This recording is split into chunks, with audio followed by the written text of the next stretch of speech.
What is going on, ladies and gentlemen? My name is Nicola Espresso, and welcome to today's video. Now, today will be one of the last days of content on Ghost for a while, meaning Advanced Warfare is going to be the main focus here on my channel from now on, and I'll only be reporting actual news on Ghosts if it's needed. But before we go sweeping in on Advanced Warfare, a few days ago was the 6-month mark on Ghost being out, half a year already. So what we're going to do today is discuss Ghost and my thoughts on it, primarily the multiplayer though, because, well, the single player was pretty much a nosedive according to everyone in the community, and it did absolutely nothing for me, which is extremely rare for a campaign. I never even finished it. That's how little it kept my interest. But I want you to keep in mind that these are my thoughts. You're more than welcome to share yours down in the comment section down below, but these are my personal thoughts and mine alone. So if you disagree, try to refrain from ripping me a new one too much. I don't care if you have a negative comment to say here, but do keep in mind that these are just my thoughts. So let's start off on the positive note. Let's talk about what Ghost did right, in my opinion. They introduced variable map sizes and interaction, and while the interaction is not much, and I mean like very minimal, it was a step in the right direction. They needed to focus on current gen and next gen, and I think that may have hindered the ability to add more dynamic features, but that's a random guess from a guy who has no development knowledge. So I'm looking forward to what Advanced Warfare can bring, and supposedly we're going to be having dynamic events in Advanced Warfare, but regardless, Ghost put that in the right direction. While it wasn't perfect, it was a cool feature to add. Now, map sizes were drastically variable. A lot of Call of Duty fans before Ghost were asking for larger maps, which was almost immediately revoked after seeing the maps like Stonehaven, Siege, Whiteout, and Chasm. Those maps were too big and there just isn't enough action, but props to Infinity Ward for actually listening to the community and adding those in. Now, Ghost actually also offered a wide variety of weapons. Surprisingly, Ghost had a lot of weapons. It may not seem like it, but there was a wide variety and a large number of weapons in the game. It offered a lot of players opportunity to fortify their current playstyles or experiment with new ones. That's something previous Call of Duty titles had a tough time doing, but some got it. Balance was alright on these weapons. There were still some issues at launch, like the 2-shot kill from one burst of an MSBS equaling a kill, and what I mean by that is that you didn't even have to finish a full burst to earn a kill, as well as the problem with the tremendous range of the MTAR at launch too.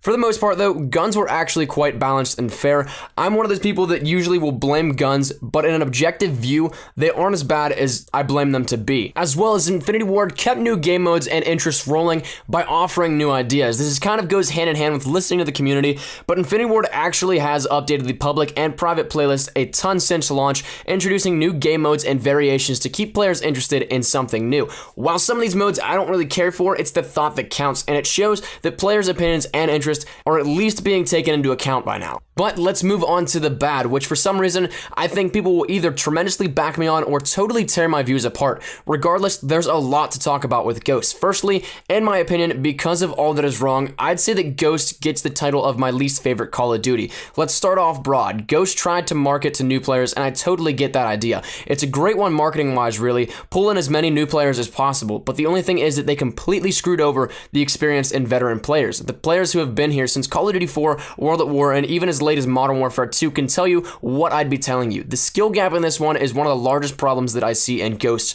You'll have genuinely good players losing to gunfights or dying in stupid ways because of people with lesser skill having things catered to their needs, such as IEDs, dogs, support squad mates, IMSs, stuff like that. Infinity Ward now just patched squad mates, so it's not a 2-shot with a pistol and the accuracy isn't 100%. 6 months after launch, and they're just making that adjustment. IEDs barely got nerfed a few months back.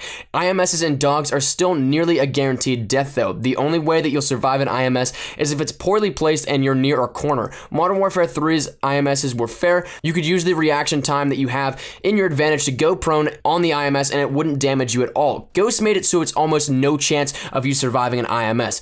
Dogs are one hit every time, and chances are that you'll probably get at least 2 kills with them, so I don't see how it's even fair that they are a 5 kill streak. So the attempt to reduce the skill gap is probably my biggest problem with Ghost. Perhaps it's more the players that play it. I can't get in a game without there being at least 2 people corner camping or lean camping, but the reduction in skill gap just encourages lesser skilled players to not play for the objective, and it encourages them to keep being the air quote noobs. Another huge thing that I cannot stand about Ghost, and I know a lot of others can't as well, are the cameras. Ghost had perhaps the worst cameras of any Call of Duty, and yes, it depends on connection, but that then comes down to the dedicated servers that we were supposed to be getting for Call of Duty Ghosts. Instead, we got a hybrid system where it still includes a ton of lag compensation and host advantages. It wasn't what we were promised, and it seems like a half-assed attempt to fulfill an empty promise. But back to the topic of cameras, you'll see this often in public matches. You can be around a corner, but you'll die, and on the enemy's screen, you're still in plain view.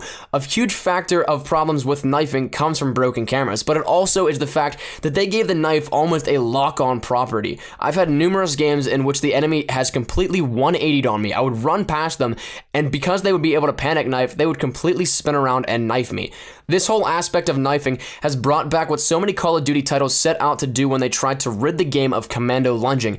Because of the way the knifing properties work, commando lunging is in fact back. Now, I think the next thing will be the last thing that I talk about today, though there is a lot more that I could say, will be about the stubbornness of Infinity Ward in listening to the community. While this is kind of ironic because I said they did a decent job about it a little bit ago, in this version though, I mean for specific aspects. I'm sure you guys all know the surge that esports is having right now. It is becoming a real thing that is garnering countless fans. It's even doing so well that it's going to be at the X Games this year. That itself is crazy. So you'd think that with such a large and growing community, Infinity Ward would do their best to accommodate those members, right? Well, that's 100% wrong. Many pro players have openly expressed their hate for the game, and it's rightfully so. We hadn't even had an esports variable in the game until a month after launch, and it still isn't anything to be proud of. Until recently, with variable changes, Ghost was the slowest and least entertaining thing to watch. Broadcaster mode was a total bust, and game modes weren't that great either. Not to mention the fact that Search and Destroy, not only an esports favorite, but a tremendous overall community fan favorite, wasn't even in the game until a few weeks after launch.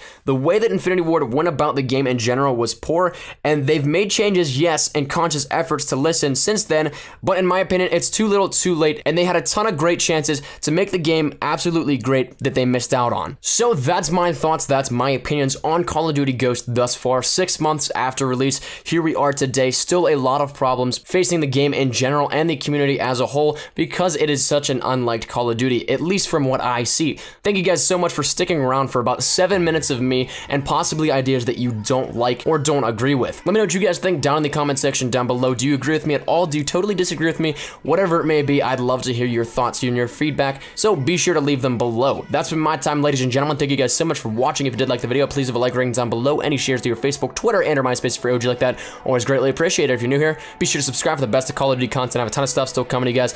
As always, hope you guys are having a great day. I shall see you guys tomorrow. Take care and peace.